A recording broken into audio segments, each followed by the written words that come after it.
সময়ে সেটাও খুব আলোচিত বিষয়। জামায়াতের এমপি তার সংসদ সদস্য পদ যাবে কিনা, যাকে নিয়ে ইতিমধ্যে অনেক কথা হচ্ছে, কাজী নজরুল ইসলাম। আমি একটু সংক্ষেপে সালাউদ্দিন আপনার কাছ থেকে শুনতে চাই এটা আগে, তারপর আমি আপনাদের মন্তব্য নেব।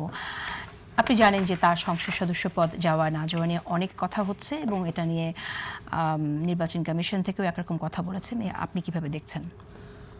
প্রথমত হচ্ছে আমাদের সংবিধানে সংসদ সদস্য পদে থাকা এবং নির্বাচিত হওয়ার দুটি অনুচ্ছেদ আছে।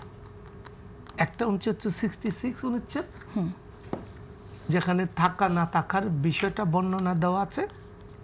আর একটা হচ্ছে 70 অনুচ্ছেদ, নির্বাচিত হওয়ার পরে যদি কেউ দুটি অপরাধ করে, একটা হলো দলের বিরুদ্ধে আস্থা ভোটে ভোট দেয়, আর আরেকটা হলো সে যদি অর্থ বিল মানে বাজেটে ভোট দেয়।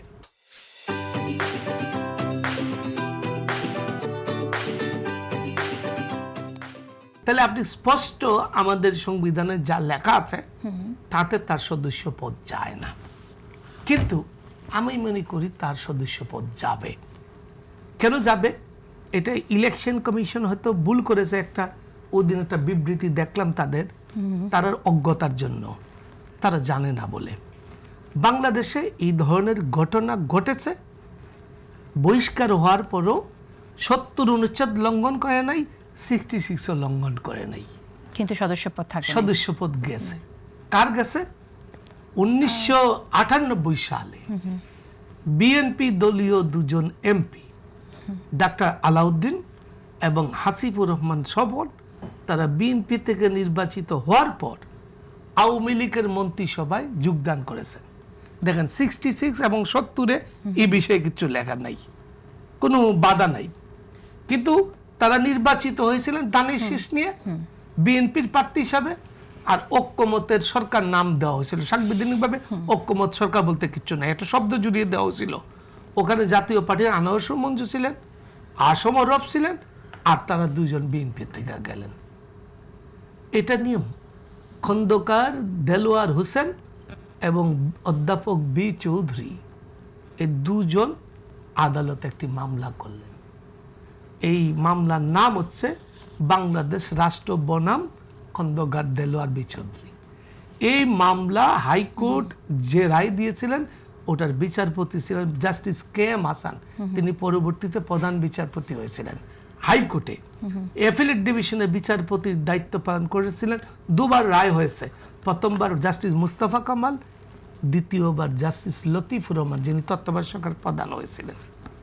ওই রায়ের ভিত্তিতে, কারণ বিএনপি তাকে বহিষ্কার করেছিল, ওই বহিষ্কারের আর কিছু করে নাই, তারা 70 অনুচ্ছেদ লঙ্ঘন করে নাই, 66-এও কোনো লঙ্ঘন হয় নাই, কিন্তু বিএনপি বহিষ্কার করেছিল। স্পিকার এটি ইলেকশন কমিশনে পাঠাইতে অস্বীকার করেছিলেন। সুপ্রিম কোর্ট বলছে 24 ঘন্টার মধ্যে এটা পাঠাইতে বলছে স্পিকারকে। 24 ঘন্টার মধ্যে স্পিকার ইলেকশন কমিশনে পাঠিয়েছিলেন, শুনানির পর তাদের সদস্য পদ চলে গেছে। আমি এখন শেষ করি। আরেকটি ঘটনা ঘটেছে সম্প্রতি। আমাদের লতিফ সিদ্দিকী আওয়ামী লীগ নেতা, তিনি 70 অনুচ্ছেদ লঙ্ঘন করেন নাই, 66 অনুচ্ছেদ লঙ্ঘন করেন নাই। আওয়ামী লীগ তাকে বহিষ্কার করছে, ইলেকশন কমিশনকে চিঠি দিছে। আগস্ট মাসে শুনানি হলো, দুই পক্ষ শুনানিতে অংশ নিছে। আওয়ামী লীগ বলছে তিনি নৌকা নিয়ে নির্বাচিত হয়েছেন এবং তিনি আওয়ামী লীগ দলীয় সদস্য হিসেবে নির্বাচিত হয়েছেন, তিনি আর আমাদের দলের সদস্য হিসেবে নাই। আমাদের সংবিধানে দুই ধরনের সদস্যকে এমপি পদে নির্বাচিত হওয়ার সুযোগ আছে, একটা হচ্ছে রাজনৈতিক দলের মনোনীত, আর একজন হচ্ছে স্বতন্ত্র। তা তিনি স্বতন্ত্র না, তিনি রাজনৈতিক দলেরও না। এই অবস্থা দেখে তিনি তাড়াতাড়ি গিয়ে পার্লামেন্টে গিয়ে পদত্যাগপত্র দিলেন, ছোট্ট একটা বক্তৃতা দিয়ে। ফলে সদস্য পদ জামাতের ওই ব্যক্তির চলে যাবে।